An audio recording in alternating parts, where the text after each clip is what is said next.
Should I say my... How are we going to do it? I'm Brittany. I'm Chrissy. And then who's going to say...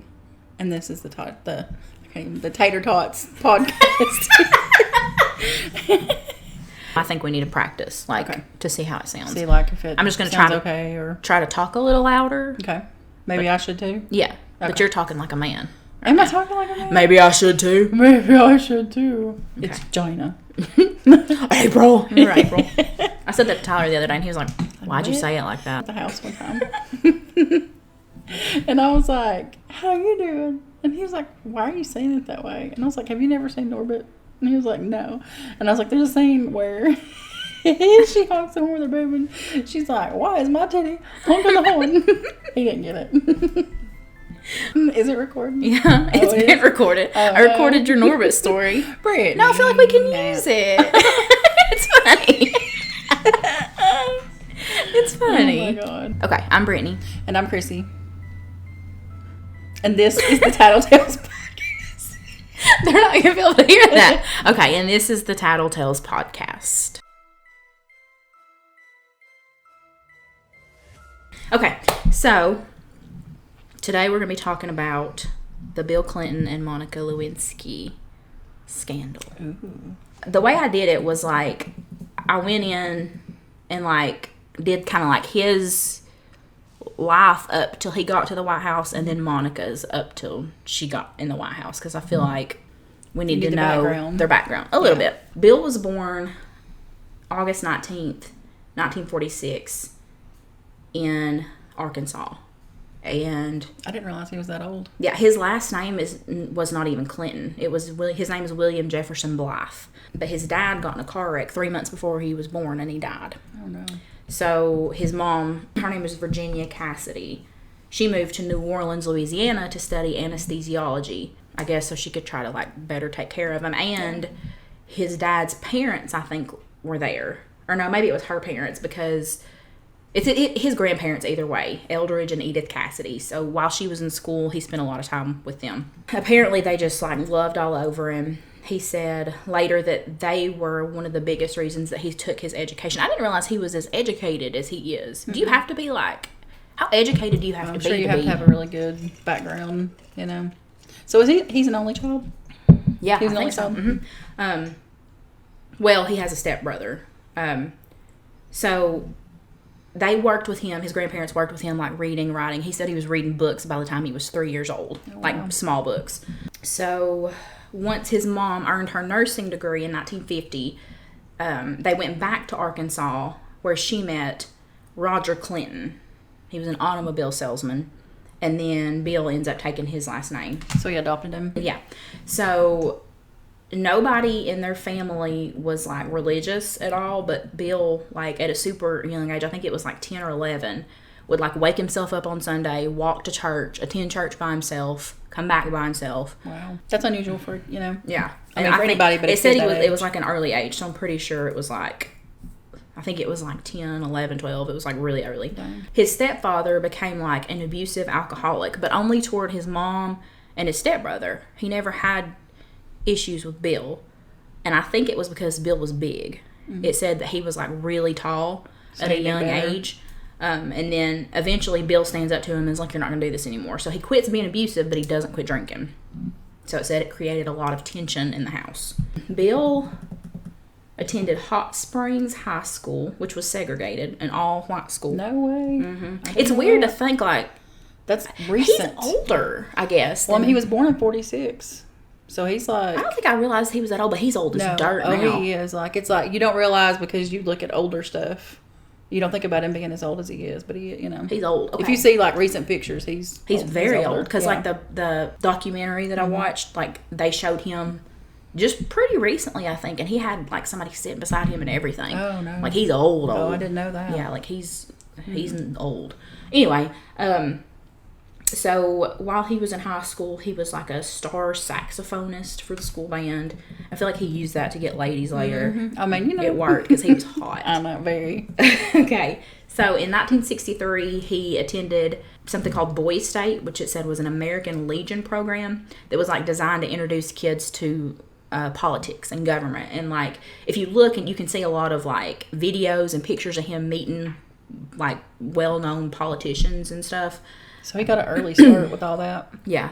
So he graduated high school in 1964, and then he enrolled in Georgetown University, and he studied international affairs and was big into like the university politics.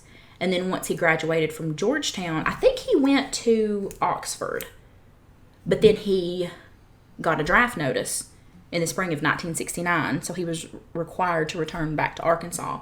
But he was sneaky and got out of, he avoided the military by enrolling in the ROTC program at the University of Arkansas Law School.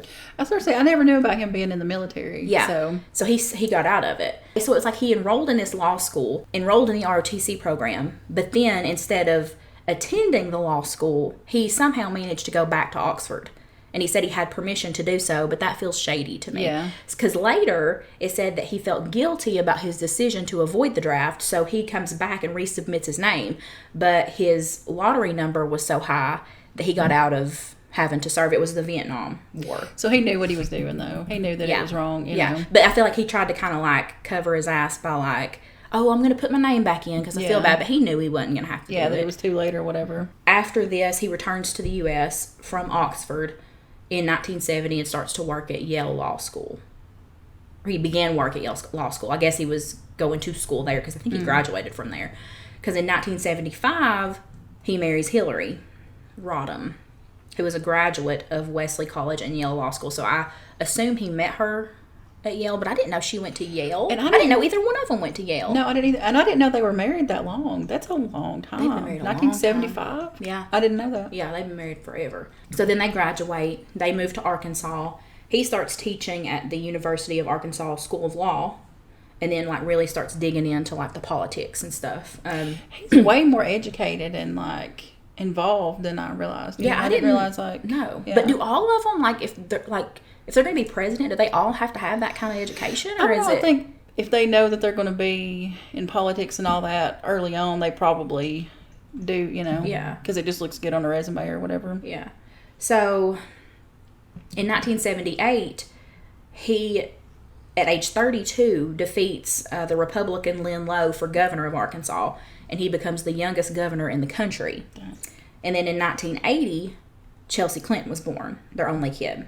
92, Clinton defeats his competitors for the Democratic primaries to become the party's nominee for presidency, and he chooses Al Gore as his vice president. I can't with Al Gore. I feel like every time I think about him, he's the one that said he invented the internet, right? He did, yeah, he did. How do you sit down and say you invented the internet? I don't know. And I mean, everybody knows. Why would you even? That's ridiculous. Who invented the internet? It wasn't him. Al Gore. Okay, so anyway, so he runs November 3rd, 1992. He's elected the 42nd president of the United States. Now, Miss Monica, oh, honey, this is good. This is so good. So she's born July 23rd, 1973. She's rich from the get-go. She lives in like Brentwood, Beverly Hills. Her parents her parents are like well off. Her dad was an oncologist. Her mom was an author, like a pretty successful one, I think. They got divorced in 1988. She was raised Jewish. She attended all these like fancy academies when she was young. I thought she was just like solidly middle class. I didn't know that she was like... pretty rich. She graduated from Bel Air Prep School in 91 and attended Santa Monica College. Oh, while she was in high school, she has an affair with her married high school drama instructor, Andy Bleeler. So she has a history of like, yeah. And I feel like, which we'll get into it, but I feel like later she's like, poor me. But she's kind of like, if she's done that before, knows what she's knows. doing. Yeah. So she enrolls at the Lewis and Clark College after completing a 2-year degree, and she graduates with a degree in psychology in 95. See, I didn't know that either. Which has absolutely nothing to do with the White House. I have a degree in psychology.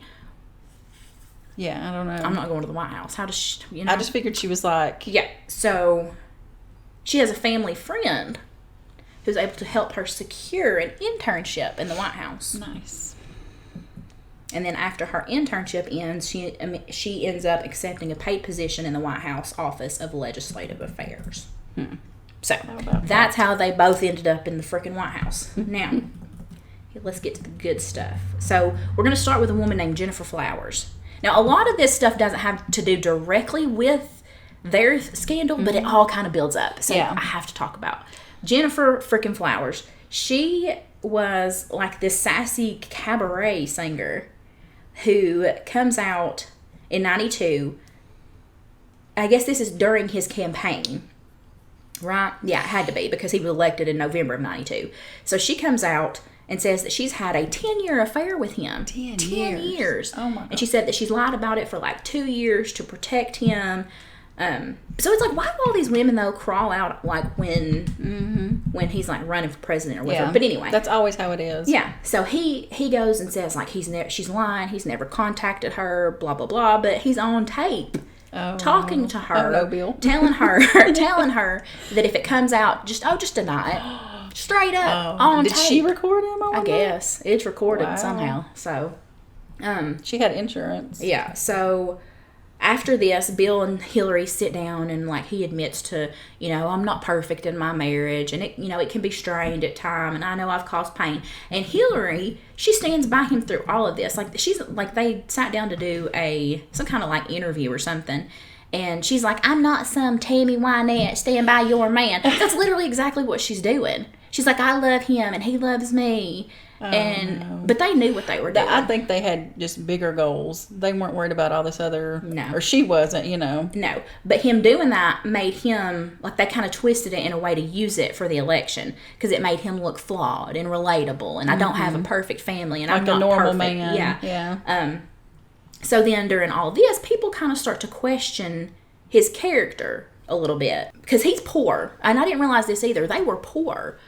The governor of Arkansas had a salary of $30,000 a year. Oh my God! So like they're pretty. I don't know what Hillary was doing. I don't know if she was doing anything, but like they didn't have money. Yeah. So people start to kind of wonder like what are they doing? So a group of people, I don't know who they were, but a group of people got together and went to Arkansas to dig into his past and what he's doing, and they called it the other side of Bill. That's nasty. And start like looking to see if he's making money unethically. Because they think that he was. So then that is when... I mean, he is a politician after all. So then that's when the Whitewater land deal comes into play. People think that... Okay, so he's teamed up, him and Hillary. I don't remember that. Him and Hillary have joined up with this guy named Jim McDougal. He's like their business partner. Everybody knew McDougal was a skis ball. Like, you can look at him and tell. Like, he's like...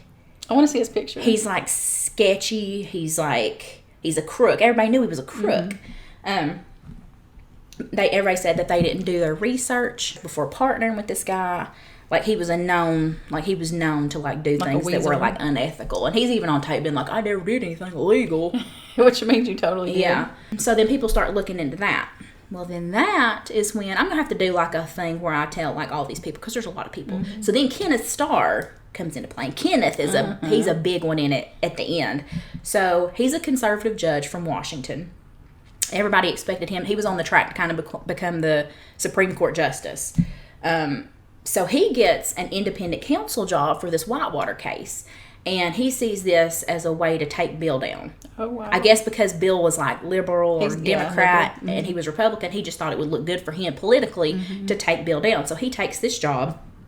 And then he kind of starts going to work, trying to find something that, like, get Bill in trouble, basically. So then, while this is happening, another case is opened up against Bill for apparently, and I didn't get details on this, but he fired somebody and hired somebody else in like a way that was like it was questionable. Like yeah. So then there's an investigation opens up about that, and then Bill's got a lot on his plate. I know a bunch of files go missing somewhere. So there's another investigation opens up about that.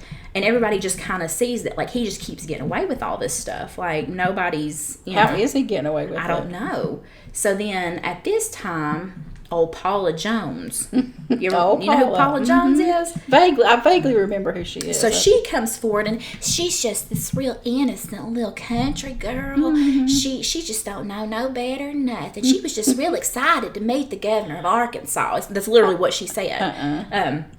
So she comes forward in 91 with a sexual misconduct not a lawsuit yet against him, but she comes forward like and says, accusation. yes, and says like publicly that he invited her to his hotel room. And this is when she said she was just so excited. Who wouldn't be excited? So she goes to his hotel room. Oh, girl. They sit down together. He's like flirting. She said he like runs his hand up her leg. I don't know what she's doing at this point, but then apparently he gets up and goes to the corner and drops his pants. I'm serious. That's what she said. And then she said that he asked her to kiss it. And she told him that she wasn't that kind of girl. Oh my gosh. Yeah, she said she's not. Bill. She's not that kind of woman. So she said nothing happens. She leaves.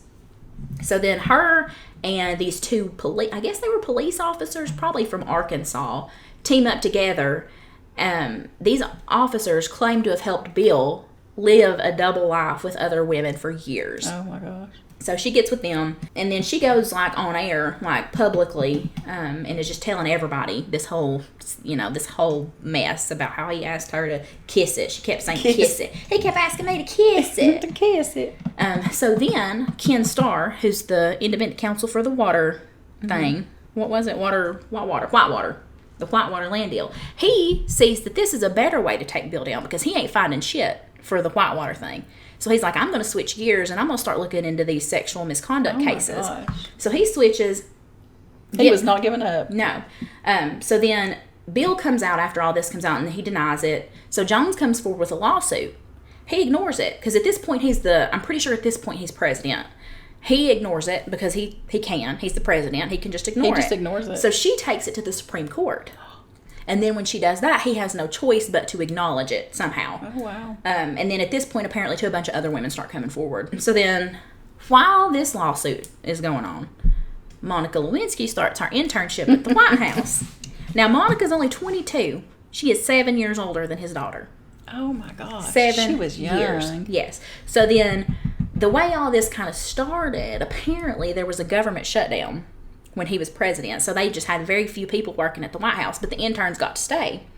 So they used Monica as the late night pizza deliverer to the White House, to the Oval Office. And she really did. How convenient. There's pictures of them all like eating pizza together. But yeah, she's bringing late night pizza to the Oval Office. Get out of here. That's a good setup for him. So then people kind of start to notice that something's going on, but nobody wants to come out and say it because you don't want to accuse the president of doing something he's not doing. Yeah. So it just kind of keeps going. Lewinsky comes forward later and says that she was involved in a sexual relationship with him from the winter of 95 to March of 97. She says that the relationship, and I'll go back a little bit, but we need to get this out of the way first. So she says that it involved 9 encounters, some of which happened in the Oval Office. She said she would flash her thong at him. Could you imagine having the nerve to flash your thong to the literal president? I can't imagine. I mean, seriously, like the leader of the free world, you're going to say, hey, Look at my thong. She had to be, but she had to be comfortable. He had to be making her comfortable enough to know that she could do that. Yeah, but that's crazy. That is crazy. And then she eventually pulls him aside and tells him she's got a crush on him. And then... That's bold, too. I know. And then when she does that, apparently that's like right then, he's like, do you want to go in this office with me over here? That's what she said. So, that's bold, too. Yeah, so then she said that there was even one time that she was performing oral sex on him while he was on the phone with people talking about sending troops into battle. He's on this important phone call getting his pecker sucked. That's a whole other level. So then they're exchanging gifts.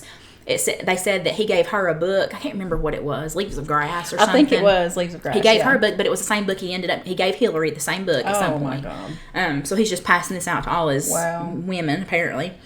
They're having phone sex, like just all kinds of mess going on. They nasty. So at this point, people start to notice, and they're like, look, this has got to stop. Yeah. But nobody wants to come out and say it. So, how could you to the president? You got to stop this. You couldn't. You know. So... she ends up getting transferred to the Pentagon in 97. Because of it? Yes. That's what they said. Now, nobody came out and said that's why, but they just kind of scooted her out.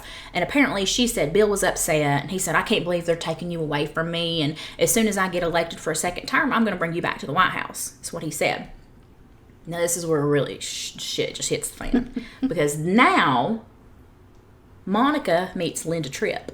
Oh, wow. Linda Tripp is something else. I haven't decided how I feel about her, but she is. You talk about two-faced, honey. Do you know who she is? I can't remember. Oh my I gosh. can't remember. Okay, so she worked at the White House when Bush was president. She said as a little girl, she always imagined working at the White House. She said she would literally clean toilets with her tongue if it meant she got to say she worked in the White House. That's how like crazy about it she was. Well, when Bill gets elected, she gets booted to the Pentagon. So she's salty as hell about it. That's where she meets Monica.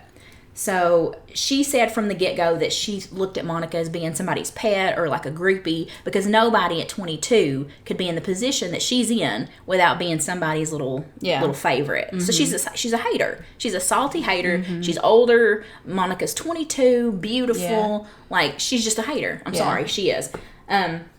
So she kind of befriends Monica, or acts like she is. Just to try to get dirt. Well, to begin with, she just acted like her friend. You know, I don't know what really started the friendship, but pretty quick, Monica starts confiding in her, telling her about the relationship she's having with the president. Oh my gosh. That's not the kind of thing you talk about. No. You know. So once she starts noticing, like, hey, I've got something on him here, and she's like a hardcore like Republican too, I think. So she kind of saw this as a way to take him down too. And she also had a book coming out. I didn't put this in my notes, but I did here. She's got a book deal, or not a book deal, but like she's trying to push a book that she's got. So she teams up with this woman named, what was this woman's name? Lucianne Goldberg, who is like this self-proclaimed troublemaker. She just loves that she just stirs shit up all the time. She's really annoying. Goldberg tells her start recording these phone calls. So that's when she starts. Wow. That's when she starts recording the phone calls. That's underhanded, you know. Bad, because Monica starts telling her like. So Monica's like telling her everything. Like I've got feelings for him. I think he loves me too. Like she really genuinely loved this dude. I think. And you know she's young too. She's 22. Young. She's 22 and when this started. This other woman too to take advantage. This other woman's probably twice her age? Almost. Yeah. If I was guessing. Maybe. It was hard to tell because they kind of jumped back and forth with the interviews in that documentary. But she was older than her. Yeah. Like, for sure. She starts trying to, like push her to tell. Like, she tries to lead the conversations in ways to get her to admit stuff. What a snake. Just to record it. So then, once she gets what she needs, listen to this. Oh, she got 20 hours of phone call. She recorded 20 hours worth of her phone calls with Monica. And then once she feels like she's got everything she needs, she takes these tapes to Paula Jones' lawyers. Paula Jones, who has the lawsuit against Bill. She takes those tapes to his lawyers. Can you imagine? I mean, I don't know. She did her dirty. Yeah. Like... Because you know she trusted her, or she wouldn't be telling her all that stuff. No, she was even like reading her messages, like asking her if it was okay, like reading before she sent them. Like, so she thought she was. She really did. She really did, and it's just gross. Yeah. Okay, so then in 1997, those lawyers, that's when they get the information from Paula. Paula, is that her name? Tripp. Yeah. Yeah. They get the information from her about the Lewinsky relationship, and then they question her about it. So then that's when Lewinsky submits that false affidavit and denying the affair. You know what though? It's like, I know that they were doing whatever, but some things should be private. Yeah. And you know, for her to take it to a lawyer like that. Yeah. And it's like the worst part I think is like the way she acted like she was her friend. Yeah. Just to try to get her like to say a bunch of stuff to like, it's almost like everybody wanted to take Bill down, and then they saw Monica as a way to help. They didn't care what they did to her. So this young girl just gets tied up in this mess and completely like changes her life. Like, it's just crazy. You know, she probably never trust anybody after that. How could you? Okay, so in 1996, Bill's reelected, and you know, he said he was going to bring Monica back. Mm-hmm. So 4, 5, 6 months go by. He's doing nothing to get her back. She's losing her mind. She's calling Paula hysterical. Like, this is too much for one person to handle. I don't understand. Oh, wow. Why is he being so distant? Like, I mean, like it's a relationship. She really thinks she thought they were in like a genuine relationship. You can tell. She said at one point she walked away from him and said, "I love you, butthead." I don't know if he said anything back, but like she's to that point. So at this point, Tripp, who's got the tapes, she's already handed them to the Paula Jones lawyers. She gives the tapes to Kenneth Starr, who's the one that was doing the Whitewater deal. And the one that's then really trying realized, to get him. So she hands the tapes over to him. At this point, the FBI gets involved. They get with Linda and tell her, hey, we need you to invite Monica to lunch. It's like at the Pentagon food court or something. Invite her to lunch. She's wired. Get her to talk. Oh, damn. Like, we need to, we need FBI? to hear it. The FBI. Oh, God. So she does. She gets Monica to start talking. Monica basically asks her if she would lie under oath for her. She says that she admits that I would lie under oath before I basically tell on him. So then that's when they move in and they're like, we need you to come upstairs and talk to us. So they she was about to shit her pants. So they take her up to the room.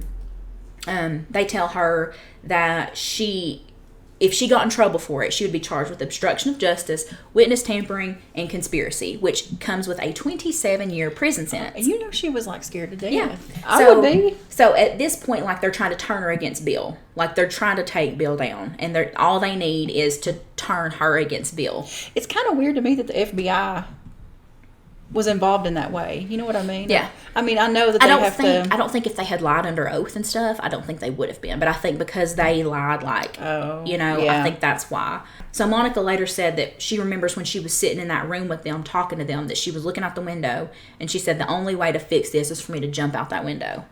But after she said that, now she's like, this is just a few years ago, it's not been that long, she puts her head down and she's like, she's fake ass crying. So I don't think Monica's little Miss Innocent like she likes to play she was. Yeah. I mean, she kind of knew what she was doing. She knew. Yeah. You're a grown woman. I don't care. The danger or whatever. Yeah. Was and like. They're talking too a lot about like how if it happened during like the Me Too movement, it would have been a lot worse for him. But Monica's like a full grown adult. Yeah. She is a full adult, but she brings in the whole like power differential between them. Mm-hmm. He's the president. She's an intern. She felt obligated or whatever. Yeah. I don't know if she ever said that, but that's kind of how she makes it sound. Coerced or whatever, yeah. So that night, apparently, her mom comes to that hotel. They get a different hotel room, and her mom makes her shower with the door open because everybody thinks she's suicidal. So nobody wants to leave her alone. Okay, so during the Jones deposition, Monica is brought up. They've pulled Clinton in to fully question him, like, you cannot lie. They bring Monica up. Clinton denies it under oath. I bet he was like, which is a felony. That is a felony. Oh my God. To do that, yeah. So once they mention that during the Jones case, it kind of starts getting out the news about Monica. Like, who is this girl? What is this? So, and that was juicy, so everybody was talking about it. So like at this point, people are desperate to like Newsweek and the Washington Post and all these big news like journals and newspapers and stuff. They're desperate to get like that first break. They want to be the one to break the case. So they're like digging after, like trying to get all this information. But people are nervous that Monica's been lying the whole time, even on the tapes. So they're like afraid to come forward and say this because they could probably, I don't know, but they could probably get in trouble. They're afraid that she's just trying to entrap him or something? That, and they call her, like, over and over. They call her crazy. They call her obsessed, all this different stuff. Like, she's obsessed with the president, so she's making all this up in her head. Mm. So they're afraid to come forward with it because you don't want to be the news organization or whatever that comes forward saying the president's having an affair with a 22-year-old woman. Yeah. Because then you lose all credibility and you look crazy. Yeah. So Newsweek eventually gets the story, but they refuse to run it. So when they refuse to run it, you remember that lady that Linda Tripp got with? What was her name? Hold on. Lucianne Goldberg. Mm-hmm. She finds out that Newsweek has the story but won't run it, and she gets pissed. So she's like, I'm going to get this story out. So she goes to one of her friends whose name is Matt Drudge. He's a conservative journalist who prides himself on taking down the liberal elite, is what he said. So he gets the story and immediately slaps it on his website like it's nothing. So it's out there. And that's when, like, it starts to go downhill for both of them. Then people start to throw around impeachment. Monica starts, anytime she steps out, she's got cameras in her face. Like, if you watch that documentary, the camera people will literally push her, get her shoulders and push her back to try to get a shot of her face. Like, they were awful to her. I don't care who you are. That's over the line. It was bad. After the news comes out, people start kind of talking about impeachment a little bit. It's not serious, but, if the president's doing all this, like... So Bill's advisor tells him, like, hey, people are going to forgive adultery, but they will not forgive you lying about it. Well, he lies anyway. And on January 26, 1998, that's when he comes out and he addresses the American people. And he says, I did not have sexual relations with that woman. Lies. Miss Lewinsky. Oh my He gosh. said, I never told anybody to lie. Not a single time. Never. These allegations are false and I need to go back to work for the American people. Every bit of that was a lie. Every bit of it was a lie. So then she later comes and says that the worst part about that was him calling her that woman. Oh, After they've basically had this relationship for years, he addresses the American people and calls her that woman. That would burn. That would It would. sting. Yeah. That would piss me. Oh, could you imagine? Ugh. Okay. So then after this, people start attacking Monica. They say you're a liar, you're a stalker, you're obsessed with him. Like after they believe him. They believe him. He's the president. Yeah. And he was out, like, if you watch videos, like, he was always out there, like, right in the middle of the crowds, playing Pretty his little smug. saxophone, laughing and dancing. Like, everybody loved him. Well, he was on, but didn't he go on Saturday Night Live or something? I remember him playing. I'm pretty sure it was on Saturday Night Live. I'm sure, probably. Yeah. People start making fun of her on, like, Saturday Night Live. She, like, Jay Leno, like, all these. Like, I mean, it gets to the point where people are, like, dragging this woman. Like, making her look psycho. And she didn't expect any of this. No. Even, listen, Hillary comes out and calls all of this just a right-wing conspiracy because that Drudge guy, he's like this, he's like a conservative who's taken down the liberal elite. Mm-hmm. So she says, oh, it's just a conspiracy. Like, and then she says, and even if not, the only people who have a right to hold him accountable are me and Chelsea. It's nobody else's business. Oh, wow. Yeah. So, oh no. So then, I think Monica's like, fuck you, you're not going to say I'm lying. Yeah. So she pulls out the dress. The dress. Oh, no. So it's a blue Old Navy dress. Oh, it's Old Navy. It's Old Navy. I think that's what they said. That's got his semen on it. Oof. So he's caught. So he knows too. Like, give it up, bro. Yeah. So after he's forced to give a blood sample. I forgot about that. She had intentions. Well, listen, you don't keep here's a dress the thing, like that. though. Linda Tripp is the one that told her to keep the dress. She told her, and Monica's on the phone with her, like, why would I do that? She said, keep it for insurance. She said, if you never need it again, throw it away. But she said, something in the back of my mind is telling me you need to keep that dress. Oh, my God. So she kept it. So now I'm kind of like, is Linda all bad? Was Linda kind of looking out for her? Yeah. You don't know. Yeah. I think Linda was looking out for herself first. Yeah, I think so. she probably felt a little guilty.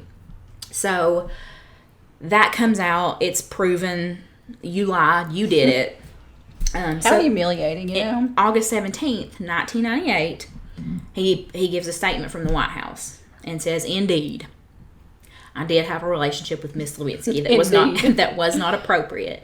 In fact, it was wrong. It constituted a critical lapse in judgment and a personal failure on my part for which I am solely and completely responsible. I mean, what a big fat liar. Yeah, but then he comes out and he says, it's nobody's business but my family's. Even presidents have private lives.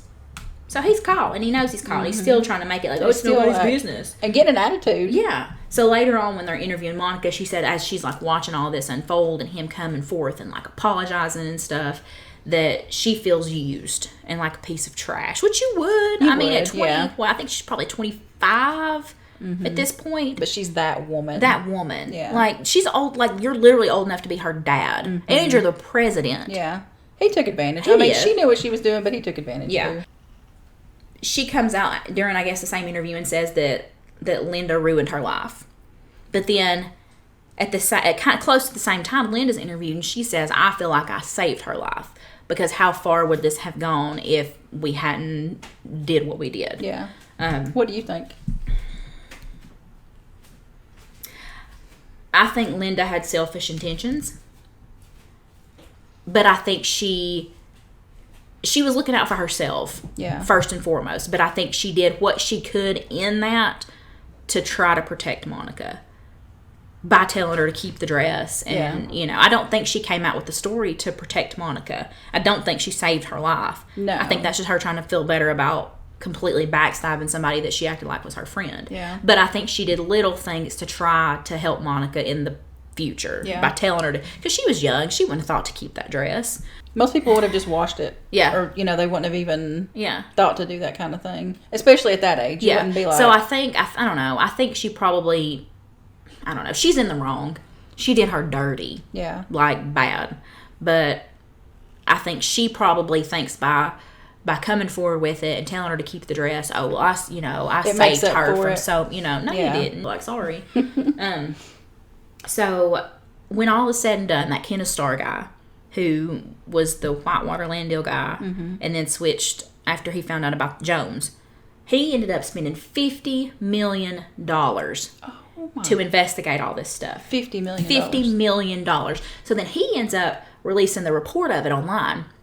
So it's like crazy. It's a huge like scandal.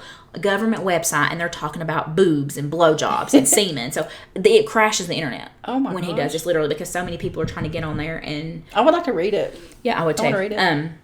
I don't think they said boobs and blowjobs. I think they said like breasts and or, they were a little more classy about it. But that's on like a government website, so people are like, that's "Oh my crazy. God!" So once this report's released, then the House of Representatives gather because they're going to discuss kicking Bill out. That's it's just crazy that it's an affair, but then it's such a big political, like it's almost official like deal. Why though? Like why does one have any impact on the other? I think it's just because people wanted him out. Yeah. I mean, if it's a Republican, the Democrats are going to want him out. It would be the opposite or whatever. Yeah. Whoever's in there, Yeah, but still, even during all this, they did like a poll, and it said that 71% of Americans did not think he should be impeached. So even after all this comes out, they still don't think he should be impeached. But he was in December of 1998. So then it has to go to the Senate, and then he's acquitted. So that's pretty much the end of it. Later, Monica said that she's never asked Hillary and Chelsea to forgive her, and she never would because you can't ask for forgiveness for that. But she said that she is very sorry for what they went through.